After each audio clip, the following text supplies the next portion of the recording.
Gloire, gloire, alléluia.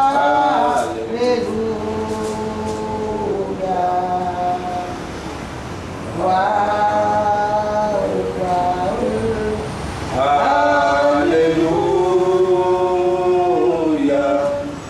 Que mon Dieu soit glorifié. Chantons gloire, gloire, gloire, alléluia.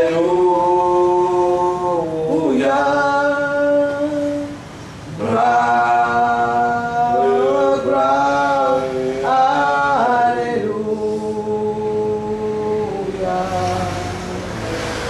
Gloire, gloire, alléluia.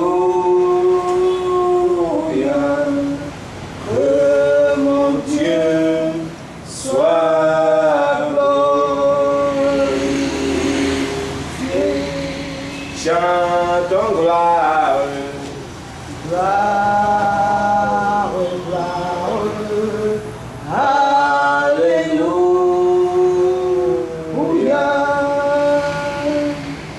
Gloire, gloire, alléluia. Gloire, gloire, alléluia. Que mon Dieu soit glorifié.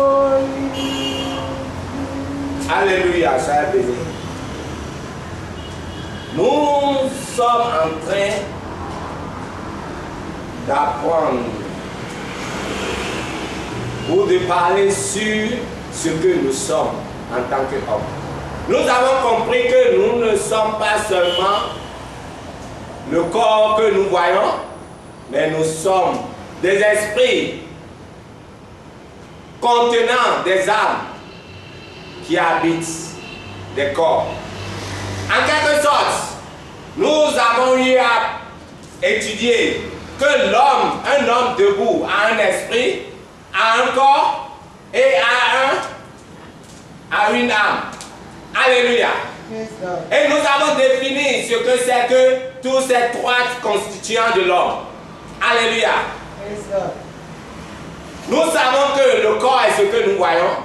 C'est fait de la chair et de l'os. Ok? Et de tout ce que il contient. Alléluia. Mais ce qui fait bouger le corps, c'est ce que nous appelons l'esprit. C'est ce que nous ne voyons pas. Et c'est ça qui est l'homme réel. Alléluia. Puisque nous avons constaté que quand quelqu'un meurt, il sort de son corps et le corps peut être là, mais ne peut bouger. Pourquoi? Parce que l'esprit qui était l'homme en lui était sorti. Alléluia. Mais qu'est-ce que c'est que l'âme? Nous avons compris que l'âme est l'ensemble des connaissances de cet esprit qui habitait le corps. C'est l'ensemble de ses émotions, de sa volonté. Alléluia. Et que c'est l'âme qui constitue ce que nous allons appeler logiciel en informatique. C'est à travers l'âme que l'esprit fonctionne dans le corps, dans le monde physique. Alléluia. Et l'âme de l'homme détermine ce que l'homme représente. Alléluia. Ça veut dire que si l'âme de quelqu'un est faible, alors son esprit sera faible. Son esprit ne pourra pas bien fonctionner. Alléluia. Alors, c'est pour cela que Dieu a envoyé Jésus pour dire qu'il n'a qu'à sauver les âmes. Parce qu'en créant l'homme, Dieu l'a créé avec une âme vivante, c'est-à-dire une âme dotée de la connaissance de Dieu, dotée de l'intelligence, dotée de la vie. Mais après la chute, il y a il y a eu des événements qui se sont produits. En quelque sorte, on a constaté que l'âme qui était vivante était devenue une âme morte. Puisque Dieu avait averti Adam, si tu manges de ce fruit, tu vas mourir. Il n'est pas mort physiquement, mais il était mort spirituellement. Ce qui veut dire que son âme était morte. Alléluia. Et qu'est-ce que ça veut dire une âme morte? C'est une âme qui n'a plus la vie en elle. Qui n'a plus la vie. Or, nous savons que la vie, c'est la lumière des hommes. À partir de Jean, de l'évangile de Jean. Puisqu'on disait que en la parole, il y avait la vie. Et la vie est la lumière des hommes. Donc, l'âme qui était vivante, c'est une âme qui est illuminée, qui est remplie de lumière.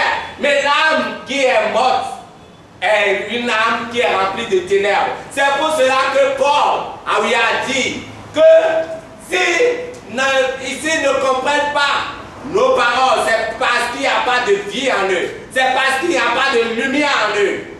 Alléluia. Ce qui veut dire que, afin que quelqu'un puisse bien opérer dans la vie, en tant que l'esprit qu'il est, il faut que son âme soit vivante. Alléluia. Et sans la vie dans notre âme, on ne peut pas bien fonctionner. Mais qu'est-ce qui procure cette vie? Alléluia. Cette vie est ce que Jésus est venu nous donner. Car il a dit, je suis venu afin qu'ils aient la vie et l'aient en abondance. Alléluia. Celui qui a Jésus a la vie parce que Jésus lui donne la vie. Mais qu'est-ce que c'est que la vie? Que d'où provient cette vie? Alléluia. C'est ce que nous allons voir aujourd'hui. Nous allons voir ce qui donne l'habilité à notre âme de recevoir la vie. Alléluia. Qu'est-ce qui donne la vie à l'âme? Nous comprenons que au commencement, après avoir créé l'homme dans la boue, Dieu a soufflé dans les narines de l'homme afin qu'il devienne une âme vivante. Mais après ça, après qu'il soit mort, après ça, qu'est-ce qui peut donner la vie à l'homme? Dieu a soufflé, Dieu lui a communiqué la vie. Alléluia. Parce que le souffle de Dieu a été l'esprit vivant que Dieu a transféré en l'homme. Maintenant, aujourd'hui, Jésus a dit, je suis venu afin qu'ils aient la vie et l'aient en abondance. Comment est-ce que Jésus nous communique la vie? Alléluia. C'est ce que nous allons comprendre aujourd'hui. C'est ce que nous allons essayer de voir.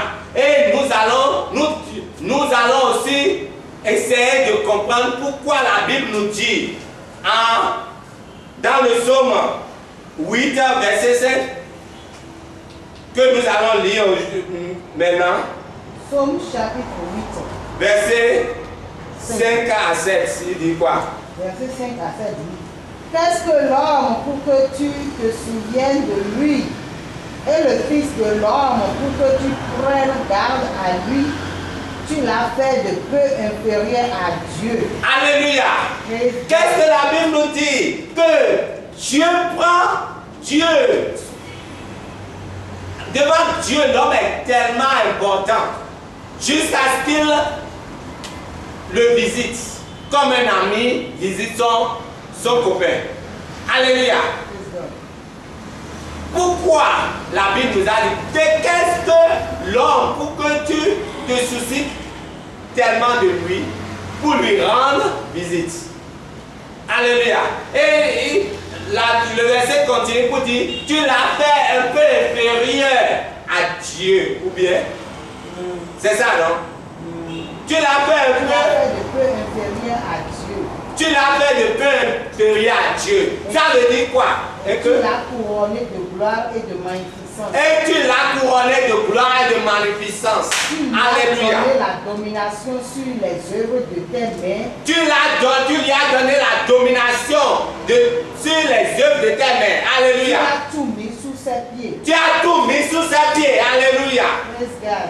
Qu'est-ce que ça veut dire? Vous voyez maintenant, même dans ce verset, on comprend pourquoi Dieu veut toujours avoir cette communion avec l'homme. Parce qu'en créant l'homme, il lui a donné la gloire. Il lui a communié, il lui a donné la puissance au-dessus de tout ce que Dieu a créé. Donc Dieu étant quelqu'un qui ne reprend plus ce qu'il a donné, il a donné la domination à l'homme au-dessus de toute sa création, mais il a compris que l'homme qui n'est pas enseigné ne pourra pas bien gérer cette domination, cette puissance qui lui a été transférée. Alors Dieu le visite. Alors Dieu essaye de le sensibiliser afin qu'il puisse bien gérer ce que Dieu a déjà créé. Alléluia. Donc vous avez sur vous la responsabilité de bien gérer la puissance que Dieu vous a donnée. Vous croyez que vous êtes n'importe qui, mais vous êtes un homme. Chacun de nous sont des hommes, n'est-ce pas? Chacun de nous est un homme, mais qui est créé comme qui est créé un peu inférieur à Dieu. Et nous détenons en nous la puissance, l'autorité sur les œuvres de Dieu. Alléluia. Ne vous regardez pas comme des je ne sais quoi. Alléluia. Parce que vous détenez en vous la puissance de gérer ce que Dieu a créé. C'est pour cela que Dieu veut réveiller vos intentions, votre âme. C'est pour cela que Jésus est venu pour vous donner, pour vous communiquer encore la vie. Il dit, je suis venu afin qu'ils aient la vie en abondance. Qu'ils aient la vie et l'aient en abondance. Pas seulement recevoir la vie, mais que vous ayez la vie en abondance. Que vous ayez quoi? La vie. Qui est quoi? Qui est la lumière des hommes. Ça veut dire quoi? Que vous ayez la lumière en abondance. Et là où la lumière sera, les ténèbres ne peuvent que fuir. Les œuvres de l'ennemi ne seront que bannies. Alléluia. Si vous comprenez ça et vous recevez de Dieu, de Jésus, cette vie qu'il est venu vous communiquer, alors quand vous allez marcher avec cette gloire que Dieu vous a donnée, avec cette autorité que Dieu vous a donnée. Mais pourquoi est-ce que nous ne marchons pas encore avec ça? Malgré que nous ayons reçu Jésus en nous, soi-disant. Alléluia. C'est parce que nous ne comprenons pas encore la réalité.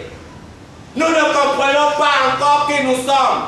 C'est d'ailleurs pour ça que le message m'a été donné, afin que l'esprit des hommes soit illuminé.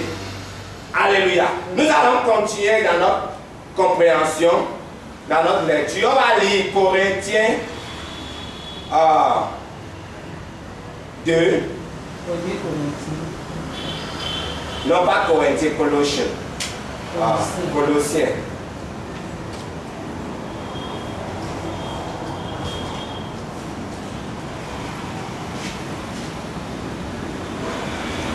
Avant Colossiens, va à Jean 3, verset 3, où on a dit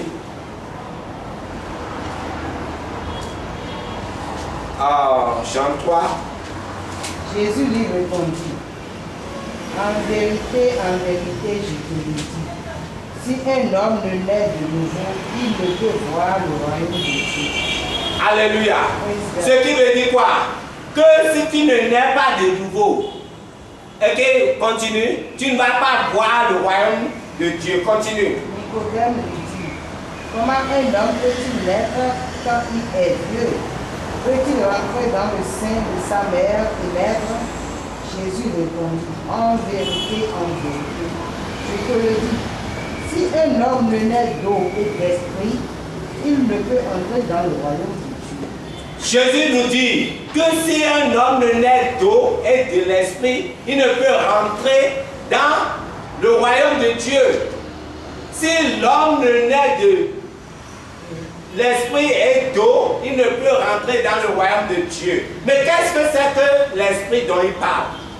Vous voyez, il a dit que il est venu pour nous donner la vie. Ça veut dire que si il est venu pour nous sauver, il est venu pour afin que nous soyons nés de nouveau, c'est-à-dire qu'il est venu nous donner l'esprit de vie, n'est-ce pas? Ça veut dire que l'esprit qui sera communiqué sera l'esprit qui portera en lui la vie qui nous sera transmise, n'est-ce pas? Alléluia. Donc, c'était une parenthèse continue. Allons dans Colossiens. Ça veut dire Colossiens. C'est pour ça que, pourquoi j'ai voulu que vous compreniez ça, c'est pour vous expliquer que celui qui est en Christ a la vie, est né de nouveau. Il n'est plus comme un homme ordinaire. Alléluia. Mais il est quelqu'un qui est né de l'esprit et d'eau après le baptême. Alléluia. Continuons dans Colossiens 2, verset, commençons du verset 5. 5. Ouais. Car si je suis absent du corps, je suis avec vous en esprit, Oui. voyant avec joie le bon ordre qui règne parmi vous et la fermeté de votre foi en Christ. Alléluia. Pourquoi est-ce que Paul a dit ça? Il a dit si je suis absent du corps, cela ne veut pas dire que je ne suis pas avec vous, car je suis présent avec vous en esprit. Alléluia. Parce que quoi? Parce que la Bible a déjà dit que celui qui est né de nouveau n'est plus dans le corps, ne vit plus dans le corps, mais il vit en esprit. Ça veut dire que l'esprit de vie l'entoure. Tel que nous vivons maintenant dans notre corps, nous vivons en tant qu'un chrétien, nous ne devons plus considérer le corps comme notre corps, mais nous devons considérer l'Esprit Saint comme notre corps, puisqu'il nous englobe maintenant. Il est celui qui a permis à Jésus, qui fut mort, qui était mort. Ok, Jésus était mort, tout son sang était versé, et puis son corps était là, mais à la résurrection, l'Esprit est venu vivifier son corps, et il s'est relevé, n'est-ce pas? Il ne vivait plus du corps, n'est-ce pas? Mais malgré que son corps était là, son corps n'avait plus le sang qui représentait la vie des hommes. Alléluia. Ça veut dire quoi? Que si Jésus étant vivant après la mort, il est devenu vivant après la mort, et on pouvait toucher ses os et son corps, ce n'est plus le corps qui nourrissait, qui lui donnait, qui lui procurait cette vie, mais c'est l'esprit dans lequel il était englobé. C'est l'Esprit Saint. Alléluia. C'est cette vie que nous avons reçue maintenant en nous. Et cette vie nous anime. Si nous nous voyons comme ça, alors vous saurez que votre vie sera transformée. Vous n'allez plus considérer les choses qui si vous arrivent dans le corps. Vous ne serez plus limité par les infirmités de votre corps. Car vous saurez que ce n'est plus le corps qui vous donne vie, mais que vous vivez par l'Esprit Saint. Et l'Esprit Saint n'est incapable de rien. Il est capable de tout. Alléluia. Et que s'il est capable, et il est maintenant votre corps, et il vous incorpore, alors que vous pouvez tout. Alléluia. Mais qu'est-ce qui nous empêche de pouvoir faire ça? C'est ça, nous allons comprendre. Continuons. Ainsi donc, comme vous avez reçu. C'est Colossiens. Ainsi donc, comme vous avez reçu le Seigneur Jésus-Christ, marchez en lui, étant enraciné et fondé en lui, et affermi par la foi, d'après les instructions qui vous ont été données. Alléluia. Et abonder en action de grâce. Alléluia. Qu'est-ce qu'on nous dit maintenant? On dit maintenant que vous êtes en Christ. Marchez en lui. Ne vous comportez plus comme celui qui est dans le monde ou celui qui n'est pas sauvé. Ne pensez plus comme ceux qui ne sont pas sauvés, car vous n'êtes plus des hommes ordinaires.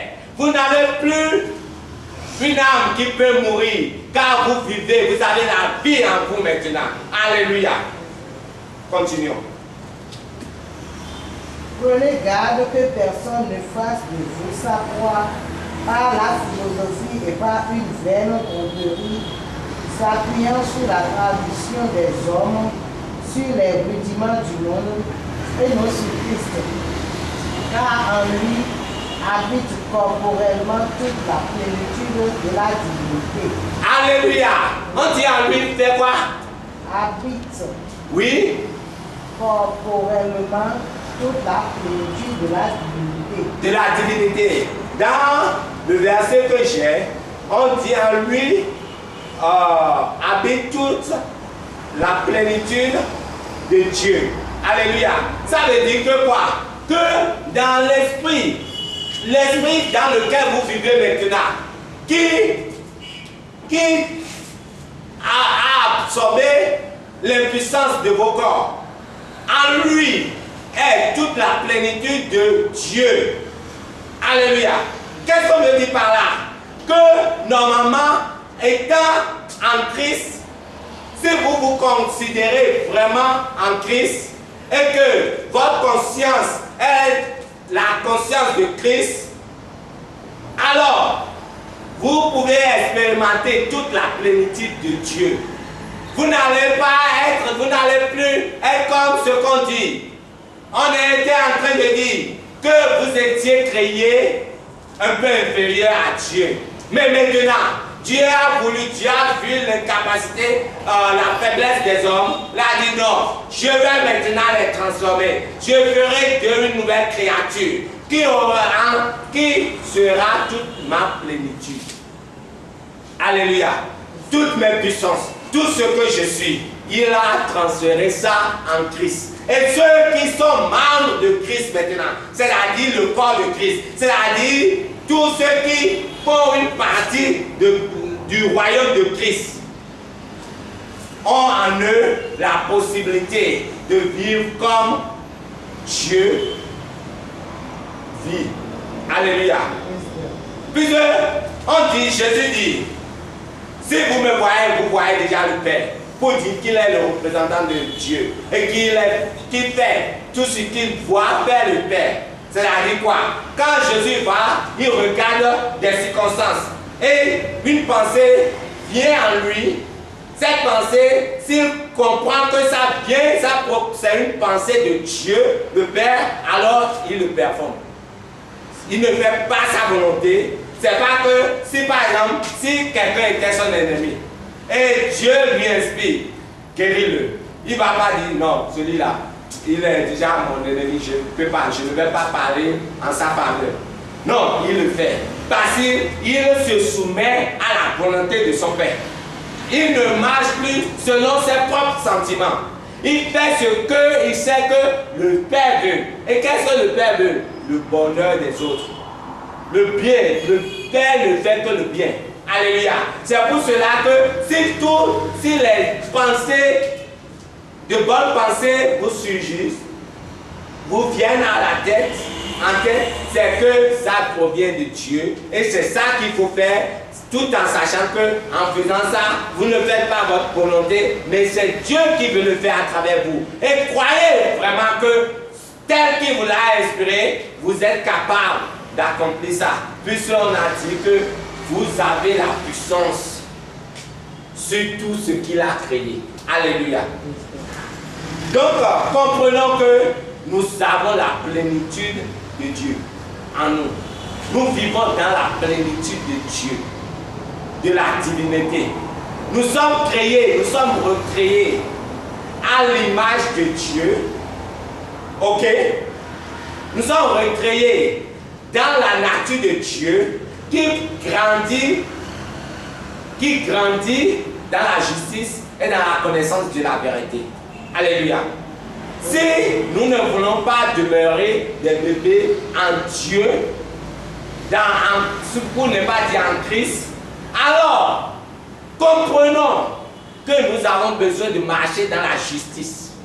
Nous devons marcher par rapport à ce qui est vrai, ce qui est juste.